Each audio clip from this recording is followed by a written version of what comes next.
Well, I lived in that area as a kid. My dad was stationed at Fort Sill, so which is right outside of Lawton, and I fell in love with it. And then it just kind of haunted me, and I went back as an adult.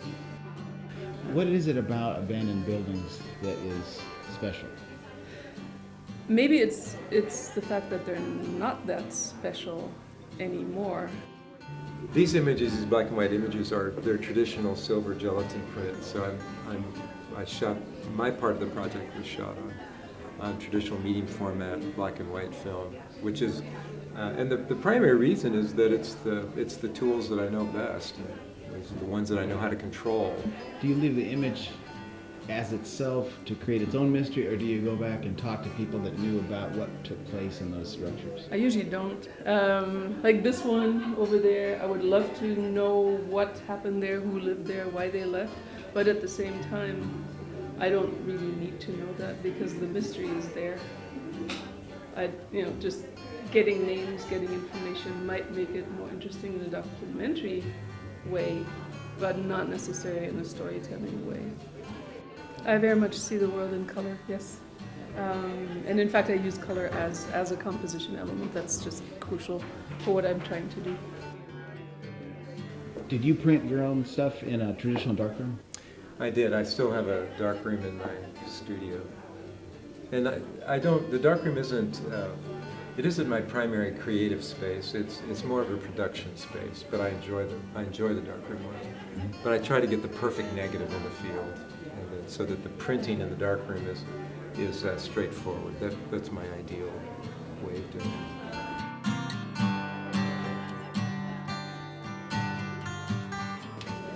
We've decided that the Wichita Mountains are the least known mountain range in the United States. I think we've found 2 people so far outside of southwest Oklahoma that have ever heard of it. It's really interesting in flat southwest Oklahoma, this interesting uplift of mountains. Some of the oldest in the United States. If there's a geologist in the room, please stop me if I'm saying the wrong thing, but they're about the same age as the Appalachians, much, much older than the Rockies, and very small. I mean, in general, I think it's 100 square miles or so, roughly, that kind of stretches down there south of Oklahoma City. But it has an awful lot of history associated with it, not just natural history, but also history, Native American history, and history of the expansion of the West.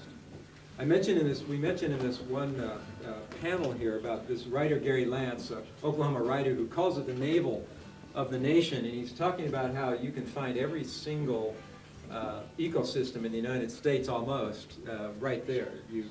You're walking in these amazing granite boulders, and there's cactus, there's desert, and then you go around the other side and there's a sugar maple tree in a small little hollow there that's still cool. And then you go a little farther and it's tall grass prairie with blue stem grass 6 feet high. Inside the Wichitas is the nation's first national wildlife refuge. And it was formed by Teddy Roosevelt, 1890, I believe, to try to save the American bison. And to our shame as a nation, we had to go to the New York Zoo to find bison to put back in Oklahoma in 1890 to get a breeding stock that was.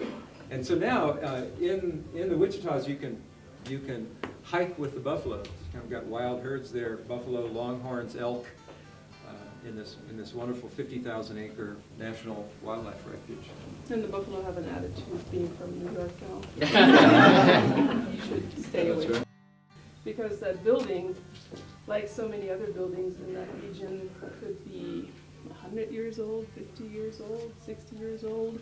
It's just very representative of what's going on there. A lot of people leave.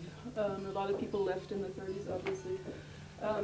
Lots of people migrated to California and left behind buildings like this.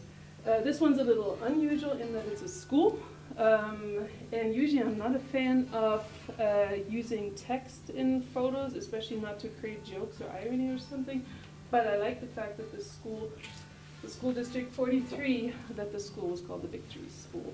If this is what victory looks like. So I just had to take it.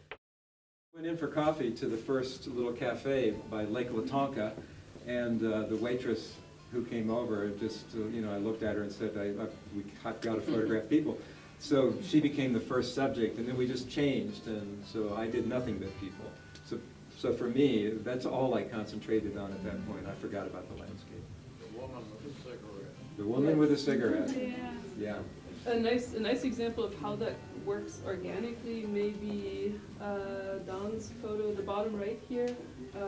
The family and their trailer and their dog and their pickup and their bourbon and their grill and their fireplace. They're all decked up. They go there every weekend apparently. So Don walked up to them because they just looked wonderful and asked them if he could take their portrait. We'd never met them before. So these were complete strangers, and they were lined up like that, just looking at the sunset. So his is this beautiful portrait of a family, at rest. And then what they were looking at is that. So we were basically standing next to each other, but turned in different directions. I think mine's a little later, it was a little darker at that point. But if you look at the man's sunglasses, the reflection in there is that sky.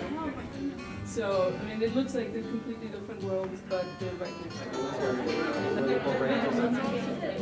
So once they were